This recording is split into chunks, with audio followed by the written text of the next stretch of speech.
SIR হিয়ারিংয়ের প্রথম দিনের প্রথম বলেই কার্যত সিক্সার। হ্যাঁ, এইভাবেই শুরু করলো নির্বাচন কমিশন।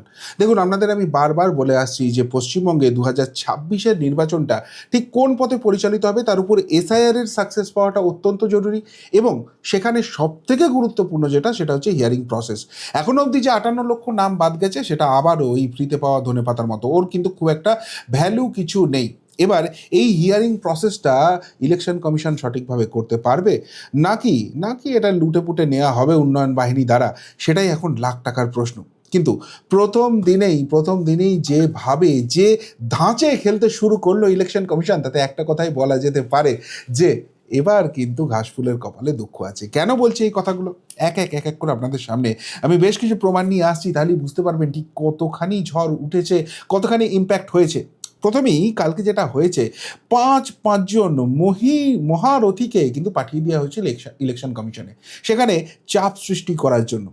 আর ইলেকশন কমিশন থেকে ঘুরে আসার পর তাদের রিয়াকশন কি? কমিশন তো বিজেপির হাতের পুতুল। সিইও দপ্তরে তৃণমূলের প্রতিনিধি দল কারা কারা গিয়েছিলেন? মানস ভূঁইয়া, চন্দ্রিমা ভট্টাচার্য, অরূপ বিশ্বাস, শশী পাঁজা, মলয় ঘাটক, একের পর এক বড় বড় নাম, এবং এই মহা তারকাদের পাঠিয়ে দিয়ে একটা চাপ তৈরির চেষ্টা করেছিল দিদিমণির দল। কিন্তু মুশকিল হচ্ছে যে দাবিগুলো নিয়ে গিয়েছিল সেগুলো ফুৎকারে উড়িয়ে দেওয়া হয়েছে। কীরকম দাবি? যেরকম 1 নম্বর দাবি করা হচ্ছে, এই যে এসআইআর প্রক্রিয়াটা চলছে, এখানে বিএলওদের সবসময় পাওয়া যাচ্ছে না, তার ফলে অনেকে ফর্ম ফিল আপ করতে পারেনি, এবং সেই জন্য একটা বেসরকারি সংস্থাকে দিয়ে আদতে এসআইআর চলছে। এই বেসরকারি সংস্থা আবার একটা নির্দিষ্ট রাজনৈতিক দলের হয়ে তারা কাজ করে, তাদের হয়ে সমীক্ষা করে। অর্থাৎ ঘুরিয়ে বলতে চাওয়া হচ্ছে যে বিজেপি এসআইআর প্রক্রিয়াটাকে সরাসরি চালাচ্ছে। আচ্ছা, যদি এরকম কোনো ঘটনা ঘটেই থাকে, সেটা সত্যিই অন্যায় হয়েছে। তাহলে এটা শুধু মুখের কথা কেন, তথ্য প্রমাণ কেন নেই? এবং তথ্য প্রমাণ ইলেকশন কমিশনকে দেওয়ার থেকেও মহামান্য সুপ্রিম কোর্ট তো এটা অবজার্ভ করছে, তাহলে মহামান্য সুপ্রিম কোর্টের কাছেই তো এটা জমা দিলে হয়ে যেত। আসলে এরকম কোনো ব্যাপারই নেই। আর সেই জন্য বাজার গরম করার জন্য এই রকমের দাবি নিয়ে যাওয়া হচ্ছে ইলেকশন কমিশনকে চাপ তৈরি করার জন্য। তারপর 2 নম্বর যে দাবিটা ছিল, সেটা হচ্ছে যে এই যে এএসডি তালিকা, সেইটা পাবলিক ডোমেনে কেন পাবলিশ করা হয়নি? মানে আর কতখানি মূর্খ ভাবা হবে বাংলার জনতাকে, ইলেকশন কমিশনকে? যারা এএসডি তালিকায় রয়েছে, সেই তালিকা একদম বিধানসভা ধরে ধরে, বুথ ধরে ধরে ইলেকশন কমিশন তো পাবলিশ করে দিয়েছে। তাহলে যে কেউ গিয়ে যদি এই তথ্য সেখান থেকে দেখতে পায়, তাহলে সেটা পাবলিক ডোমেনে নেই তো কোথায় আছে? আসলে এই ধরনের অবান্তর দাবি, এদের তো এমনি কিছু নেই, তথ্য প্রমাণ হাতে নেই, কিন্তু একটাই জায়গা রয়েছে, যে করে হোক ইলেকশন কমিশনের উপর চাপ তৈরি করো, তারপর বাইরে এসে সাংবাদিক বৈঠকের নামে মানুষকে তাতিয়ে দাও, মানুষকে ভুল তথ্য পরিবেশন করো, এবং তাতে যদি মানুষ উস্কে গিয়ে একটা কোনো রকম বড় ধরনের ঘটনা ঘটিয়ে ফেলে, এসআইআর প্রক্রিয়াটা বন্ধ হয়ে যায়, তাহলেই সাকসেস হবে। কিন্তু এত সহজে কি ছাড় দেওয়া হবে? ইলেকশন কমিশনও খুব ভালো করে বুঝতে পারছে, সেই জন্য দীর্ঘদিন ধরেই তারা এখানে কিন্তু কেন্দ্রীয় বাহিনীর জওয়ান সেটাকে প্রতিষ্ঠা করার কথা বলে আসছে, তাদের পাহারার কথা বলে আসছে। আর যে মুহূর্তে হিয়ারিং প্রসেসটা শুরু হয়েছে, ঠিক সেই মুহূর্তে কেন্দ্রীয় স্বরাষ্ট্র মন্ত্রক সেটাকে অ্যাপ্রুভ করে দিয়েছে, এবং হিয়ারিংয়ের প্রথম দিন থেকেই সেখানে কিন্তু কেন্দ্রীয় বাহিনীর জওয়ান সিআইএসএফরা মোতায়েন হয়ে গেছে। অর্থাৎ ওই যে পুলিশ চুপচাপ বসে থাকবে, সোজা কথায় লাল কার্পেট বিছিয়ে দিয়ে তৃণমূলপন্থী বিএলওদের এই বাঁদরামি দিনের পর দিন চলবে, ইলেকশন কমিশনের উপর চাপ তৈরির খেলা, সেই জায়গাটাকে পুরোপুরি আবার বন্ধ করা হচ্ছে। এবং যেহেতু কেন্দ্রীয় বাহিনী ঢুকে গেছে, এরপরও যদি এই জিনিস না থামে, আগামী দিনে আরও কত বড় পদক্ষেপ হতে চলেছে বুঝতে পারছেন। আর যখনই এরকম চাপ তৈরি হয়ে গেছে, তখন তখন পরিষ্কারভাবে শাসক দল বুঝতে পেরেছে যে এই চাপের খেলায় তারা পিছনে পড়ে যাচ্ছে। আর সেই জন্যই কালকে আমরা দেখলাম ঢাক ঢোল পিটিয়ে একটা বিশাল বিশাল বিশাল বড় সাংবাদিক বৈঠক করলেন আঞ্চলিক তৃণমূল কংগ্রেসের সর্বভারতীয় সভাপতি, না সর্বভারতীয় সাধারণ সম্পাদক, কী সব পদে থাকে ভুলেও যায়, অভিষেক বন্দ্যোপাধ্যায়। যাই হোক, তিনি করেছেন খুব ভালো কথা। কিন্তু বিশ্বাস করুন, এই পেশাটার সঙ্গে যুক্ত হয়ে প্রফেশনালি এই জায়গাটাকেই করার পর, আমি যারা ছোট বড় নেতা রয়েছেন, প্রত্যেক দিনই বেশ কিছু সাংবাদিক বৈঠক শুনতে হয়, আমাদের অনেক তথ্য সংগ্রহ করতে হয়, সেটা ন্যাশনাল লেভেল হোক, এখানে রাজ্য লেভেলের হোক, জেলা লেভেলের হোক, অনেক নেতার আমরা সাংবাদিক বৈঠক শুনেছি। কিন্তু বিশ্বাস করুন, এই রকম গর্ধবের মতো সাংবাদিক বৈঠক আমার এই ইউটিউবার লাইফে আমি আজ অব্দি দেখিনি। কেন বলছি তার কারণ হচ্ছে মূলত 5টি প্রশ্ন নির্বাচন কমিশনকে ইনি রেখেছেন। কোন কোন 5টি প্রশ্ন রেখেছেন সেই প্রশ্নগুলো একবার শুনুন, আপনারা নিজেরাই বুঝে যাবেন। প্রথমেই তিনি বলছেন এই যে 58,20,000 নাম বাদ গেছে, তার মধ্যে কতজন বাংলাদেশি ও রোহিঙ্গা তার তালিকা দিন। আচ্ছা, এই প্রশ্নটা একটা ওই সদ্য জন্মানো শিশুও করবে? কখনোই কি বলেছে ইলেকশন কমিশন যে এরা রোহিঙ্গা এবং বাংলাদেশি সেই জন্য এদেরকে বাদ দেওয়া হয়েছে? এটা তো এএসডি তালিকা। এবার রোহিঙ্গা না বাংলাদেশি নাকি অন্য কিছু যার জন্য ভোটার তালিকায় নাম বাদ পড়ছে, সেটা তো আসবে এই হিয়ারিং প্রসেস। সেই হিয়ারিং প্রসেসের শেষে যদি আপনি এই প্রশ্নটা করতেন তাহলে না হয় মানে ছিল। আসলে আবারও বললাম যে কোনো কিছু এদের হাতে নেই, শুধু বাজার গরম করতে হবে। 2 নম্বর প্রশ্ন যেটা বলেছে, অবৈধ ভোটার চিহ্নিত করাই যদি লক্ষ্য, তবে সীমান্ত লাগোয়া ত্রিপুরা, মেঘালয়, মিজোরামে এসআইআর হলো না কেন? আচ্ছা, পশ্চিমবঙ্গ কি ভারতবর্ষের মধ্যখানে থাকে? মধ্যপ্রদেশটা বর্ডারে থাকে? পশ্চিমবঙ্গ তো বর্ডার রয়েছে, সেখানে করা হয়েছে। এবং অবৈধ ভোটার চিহ্নিত করার জন্য সীমান্তবর্তী রাজ্যগুলোতেই কেন করতে হবে? যখন যেখানে শিডিউল আছে করা হবে। এবং এই ত্রিপুরা, মেঘালয়, মিজোরামে কোনোদিন এসআইআর হবে না, এই কথা কি বলা হয়েছে? আসলে পশ্চিমবঙ্গে করাটা অত্যন্ত জরুরি হয়ে পড়েছে, কেননা সামনেই নির্বাচন আসছে। যেসব রাজ্যগুলোই সামনে নির্বাচন নেই সেখানে কিছুদিন পরে করলেও চলে, কিন্তু আসলে ওই গাত্রদাহ, ওই জায়গাটা কিছু নেই। 3 নম্বর প্রশ্ন করছেন, সবচেয়ে কম বাদ পড়লেও বাংলা কি কেন নোটিশ, অন্য রাজ্যগুলোকে কেন নয়? আচ্ছা, যে রাজ্যগুলো যেমন ধরুন গুজরাট বা তামিলনাড়ু বা উত্তরপ্রদেশ, সেখানে যে সরকারি ক্ষমতায় থাকুন না কেন তারা এই এসআইআর প্রসেসটাকে সাহায্য করছেন, এবং সেই জন্য যারা অবৈধ ভোটার সেখানে বেশি সংখ্যায় বাদ যাচ্ছেন, এবং সেই সংখ্যাটা satisfactory as per election commission. এখন যেহেতু প্রত্যেকটা রাজ্যের এই ট্রেন্ড আসছে, সেখানে সব থেকে কম যে ট্রেন্ড আসছে যে রাজ্য থেকে, তাহলে সেই রাজ্যটাকে খুঁটিয়ে দেখার দরকার নেই? সেই রাজ্যটাকেই তো সব থেকে ভালো করে খুঁটিয়ে দেখার দরকার, যে এত কম এখানে হচ্ছে কেন? তার মানে কি জলটা রয়ে যাচ্ছে, এখনও ঠিকভাবে ছাঁকনিটা করা যাচ্ছে না, সেই জন্যই তো এখানে থাকবে। এটা তো মানে একটা ওই সদ্যজাত শিশুও সেই জায়গাটা বুঝতে পারবে। 4 নম্বর প্রশ্ন করছেন, যেখানে বেশি নাম বাদ সেখানে মাইক্রো অবজারভার পাঠানো হলো না কেন? বাংলাকেই কেন বারবার নোটিশ? আবারও সেই একই জিনিস। আরে যেখানে বাদ পড়ছে তার মানে সেখানে প্রসেসটা ঠিকঠাক চলছে। যদি কারোর কোনো অবজেকশন থাকে সেখানে যাক। এখানে বাংলায় যখন বেশি নাম বাদ গেছে, সেখানে বাংলাকে দেখতে হবে না এই জায়গাটায় কারা কারা বাদ গেল আর কারা কারা রয়ে গেল? এবং সবথেকে বড় কথা, এই যে 58,20,000 নাম বাদ গেছে, তার মধ্যে যদি ভুল ত্রুটি হয়েছেও বেশ কিছু, 9জন না 10 জনের হয়েছে, যেটা কোনো পার্সেন্টেজই আসে না বেসিক্যালি এত বড় কর্মযজ্ঞের ক্ষেত্রে। সেখানে ইলেকশন কমিশন বলে দিয়েছে যে ভাই, একবার যখন বাদ দিয়েছি ব্যাস পার্মানেন্টলি বাদ দিয়েছি, আর এদের নাম আসবে না। না, ইলেকশন কমিশন বলছে তোমাদের যদি বাদ যায় তোমরা ফর্ম ফিল আপ করো, তোমরা বলো, তথ্য প্রমাণ দাও, আমরা ইনক্লুড করে নেবো। Very simple. কিন্তু না, সিম্পল জিনিসটা সিম্পল থাকলে তো হবে না, তাহলে তো অসুবিধা হয়ে যাবে, রাজনীতি করা যাবে না, বাজার গরম করা যাবে না। এবং 5 নম্বর প্রশ্নটা আর একটা হাস্যকর প্রশ্ন, বলছে 45% ম্যাপিং বলা হলেও পরে 89.65% পাওয়া গেল, ভুল স্বীকার বা ক্ষমা চাইবে কমিশন। কান ধরে ক্ষমা চাওয়ার কথা বলেছেন তিনি, তো খুব ভালো কথা। দেখুন, 45% যে ম্যাপিংটা প্রথমে হয়েছিল সেটা কোন ম্যাপিং হয়েছিল?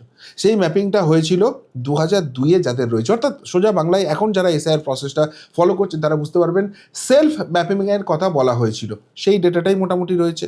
এবং এখন যে সেই সংখ্যাটা প্রায় ডবল হয়ে গেছে, 89.65%-এ পৌঁছে গেছে। এটা তো খুব স্বাভাবিক যে 45% যদি সেলফ ম্যাপিং হয়, তাহলে আরও 45% প্রোজেনি ম্যাপিং হতে পারে। অর্থাৎ আমার নাম ছিল না, আমার বাবা মায়ের নাম ছিল বা ঠাকুরদা ঠাকুরমার নাম ছিল, তাদের সূত্রে আমি ভোটার তালিকায় থাকবো। তাহলে সেই সংখ্যাটা 90%-এর কাছাকাছি। 45% হলে 90%, ঠিক ডবল। সেটার মধ্যে মানে সন্দেহের জায়গা কোথায় থাকছে? এই প্রোজেনি ম্যাপিং কি কিছুতেই এসআইআর প্রক্রিয়া শুরু হওয়ার আগে করা সম্ভব ছিল? তাহলে এই নিয়ে তিনি প্রশ্ন করছেন এবং বলছেন যে এই সমস্ত কিছু নিয়ে যদি তিনি উত্তর না পান, তিনি নাকি দিল্লি যাচ্ছেন। তাকে স্বাগত জানানো হয়েছে, বিজেপির তরফ থেকে বলা হয়েছে যে দিল্লিতে যে পুলিশরা পাহারা দেয় তাদের লাঠির সাইজ কি যেন একটা, কেন বলেছেন জানি না, কি হবে তিনি গেলেই সেটা বোঝা যাবে।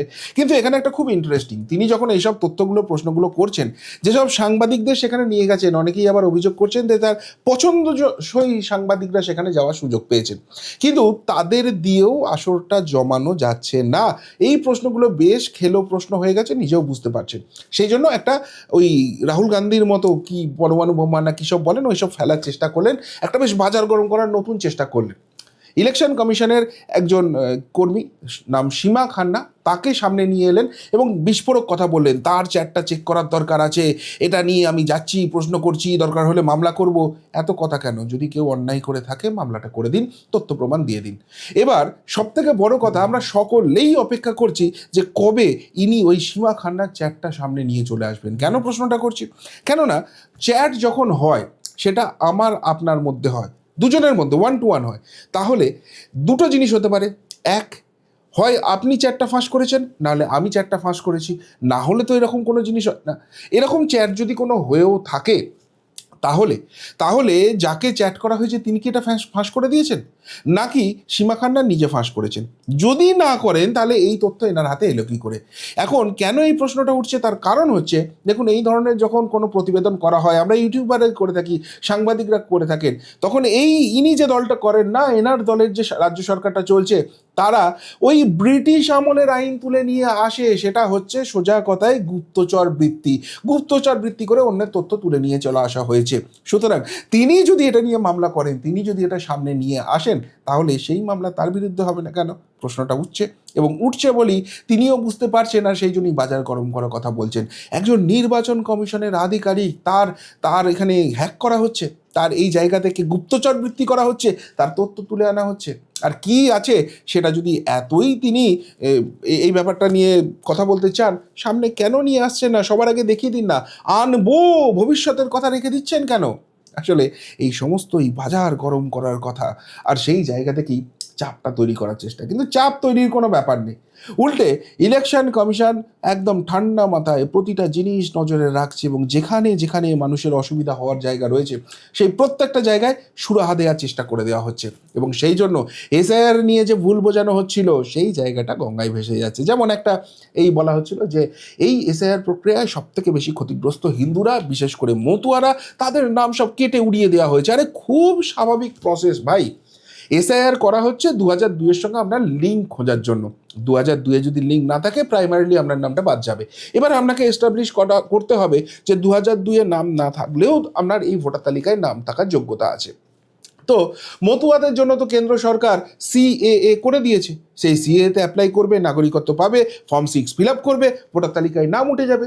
এর মধ্যে তো কোনো রকম কোনো জটিলতা নেই। এখন হ্যাঁ, শেষ মুহূর্তে এসে পেতে দেরি হচ্ছে, ভেরিফিকেশনের সময় লাগছে, এই নিয়ে অনেকেই ক্ষুব্ধ। কিন্তু একটা কথা মাথায় রাখুন, এই সিএ আইনটা কবে এস্টাবলিশ হয়েছে? এই সিএটা কবে করে দিয়েছে কেন্দ্র সরকার? এতদিন কেন চুপ করে বসেছিলেন? ওই পিসিমণি বলেছিল করবেন না, বাংলায় সিএ করতে দেবো না, সেই জন্য। আর যখন না করে এখন বুঝতে পেরেছেন সিএ করা ছাড়া উপায় নেই, সেই জন্য কান্নাকাটি করলে হবে? এই যে অসুবিধাটা হচ্ছে, তার জন্য আপনারা নিজেরা দায়ী নন। একজন মানুষকেও দেখান তো যিনি সিএ এর জন্য বৈধভাবে আবেদন করেছিলেন যখন সিএ ঘোষণা হয়েছিল, এবং এখনও সিএ নাগরিকত্ব পাননি। এরকম জায়গা তো নয়। যাই হোক, এই জায়গাটা নিয়েও যে ইলেকশন কমিশন দেখছে, এবং সেই জায়গায় এই মতুয়া সমস্যার সমাধান হয়ে যাবে সেটাও স্পষ্ট হয়ে যাচ্ছে। এর পাশাপাশি আর একটা খুব গুরুত্বপূর্ণ জিনিস হচ্ছে, সেটা হচ্ছে একটা চাপ তৈরি করার চেষ্টা করা হচ্ছিল। কিভাবে চাপ হচ্ছিল? একটা ডবল ফাঁদ পেতে দেওয়া হয়েছিল। যারা হেভিওয়েট নেতা মন্ত্রী সব রয়েছেন না, তাদের বাড়ির লোকেদের ফর্মটা ঠিকভাবে ফিল আপ করা হয়নি। কেন এটাকে ডবল ট্র্যাপ বলা হচ্ছে? তার কারণ হচ্ছে, এই যে ফর্মটা ফিল আপ করা হয়নি, যেহেতু এদের বাড়ির লোক সব হেভিওয়েট নেতামন্ত্রী, এখন এদের নাম যদি বাদ দেওয়া হয় তাহলে বাজার গরম করার চেষ্টা করবে, যেটা অলরেডি এরা করছে। এবং সেই জায়গা থেকে দেখো আমাদের হেনস্থা করার জন্য করছে, একটা সেন্টিমেন্টের হাওয়া তোলা, সেটা কাজে আসবে না। যাই হোক, সেই জায়গাটা করছে। শুধুমাত্র সাবিনা ইয়াসমিন নয়, এদিকে কাকলি ঘোষ দস্তিদারের সঙ্গেও একই ঘটনা ঘটেছে। অন্যদিকে যদি এই চাপটা খেয়ে ইলেকশন কমিশন নামগুলো রেখে দিত, তাহলে সেইটাকে রেফারেন্স পয়েন্ট হিসেবে রেখে দেওয়া হতো, এবং বলা হতো যে দেখো, এরা তো ঠিকভাবে ফর্ম ফিল আপ করেনি, তাও এদের নাম উঠেছে, এরা নেতামন্ত্রীর ছেলে বলে ইলেকশন কমিশন ভয় পাইয়ে তুলে দিয়েছে, এদের হিয়ারিং ফিয়ারিং কিছু করেনি, তাহলে বাকিদেরও এই জিনিস করাতে হবে। অর্থাৎ যেদিকেই যাও তোমরা ফাঁসবে। আর ইলেকশন কমিশন সোজা পথটাই বেছে নিয়েছে। অর্থাৎ তুমি নেতা হও, মন্ত্রী হও, শান্তি হও, যা খুশি হতে পারো ভাই, তোমাকে আইন মানতে হবে। আইন সকলের জন্য সমান। এবং সেক্ষেত্রে যদি তুমি 2002-এর সঙ্গে তোমার লিঙ্ক দেখাতে না পারো, যদি তোমার ওখানে কোনো গরমিল থাকে, হিয়ারিংয়ের জন্য আসতে হবে, এবং সেই জায়গায় তোমাকে সেটা ক্লিয়ার করতে হবে। করতে পারলে তোমার নাম ভোটার তালিকায় থাকবে, আর যদি করতে না পারো তোমার নামটা কেটে ভ্যানিশ হবে। দায়িত্ব তোমার, দায় তোমার, ইলেকশন কমিশনের নয়। তোমরা ভুল করবে, ইলেকশন কমিশন আছে সাহায্য করার জন্য, কিন্তু যেখানে ইন্টেনশনালি বাজার গরম করার চেষ্টা করা হবে, ওই চাপ দিয়ে ইলেকশন কমিশনকে না না কাজ করানো যাবে না।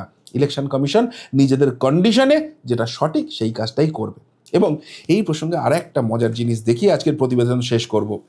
আপনাদের মনে থাকবে যখন সিএএ কেন্দ্র নিয়ে এসেছিল তখন এই অনির্বাণ চক্রবর্তী না ভট্টাচার্য কি একটা নাম, এই ভদ্রলোক সহ বেশ কিছু এখানকার সো কল্ড বুদ্ধিজীবী যারা ওই নো ভোট টু বিজেপি ক্যাম্পেনে যোগদান করেন, যারা এখানে এই রাজ্যে কোনো ঘটনা ঘটলে কিছু দেখতে পান না, কিন্তু বিজেপি শাসিত কিছু রাজ্যে হলে যাদের অন্তরাত্মা জেগে ওঠে, তো এরা একটা গান বানিয়েছিলেন, আমার এই দেশেতেই জন্ম, আমি এই দেশেতেই থাকবো, কাগজ আমি দেখাবো না।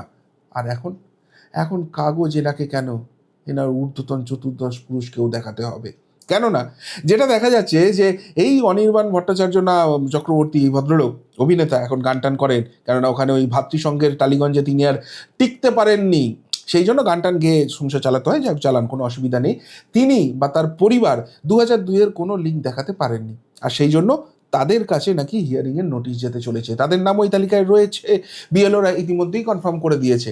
আর সেক্ষেত্রে তাহলে তিনি যদি তার কথা রাখেন, কাগজ আমি দেখাবো না, সেটাই আমরা চাই, তিনি নিশ্চয়ই তিনি নিজের জায়গায় দৃঢ় প্রতিজ্ঞ থাকবেন, নাকি এখন অধুনাতার ওই গানের মতো না না আমি এবার সুরসুর করে কাগজটা দেখাবো, সেই জায়গাটাও হয়ে যাবে।